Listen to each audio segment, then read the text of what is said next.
అర నిమిషం లేట్ అయినా ఎగ్జామ్ హాల్లోకి అలో చేయని సందర్భాల్ని మనం చూసాం. అలాగే ఎగ్జామ్ హాల్లోకి వెళ్లే ముందు ప్రతి విద్యార్థికి ఫుట్‌వేర్ చెక్ చేస్తారు, పౌచెస్ చెక్ చేస్తారు. చాలా సెక్యూరిటీ చెకప్స్ తర్వాత ఎగ్జామ్ హాల్లోకి పంపిస్తారు. బేసిక్‌గా ఇది మనం చూస్తూనే ఉంటాం. కానీ ఒక ₹300 ఇస్తే ఫోన్ ఇచ్చి ఎగ్జామ్ హాల్లోకి పంపించే సందర్భాలు మీరు ఎక్కడైనా చూసారా? మహారాష్ట్రలోని చంద్రాపూర్‌లో సర్వోదయ కాలేజ్‌లో ఈ ఇన్సిడెంట్ జరిగింది. ఇప్పుడు ఆ వీడియో వైరల్‌గా మారుతోంది.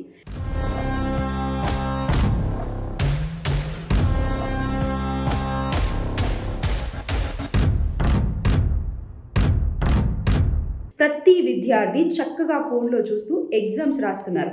అక్కడ యాజమాన్యం చేసినటువంటి ఈ నిర్లక్ష్యపు పని వల్ల ఇప్పుడు సోషల్ మీడియాలో ఇంత దారుణంగా ఉంటుందా అని చెప్పేసి నెటిజన్లు ఫైర్ అవుతున్నారు.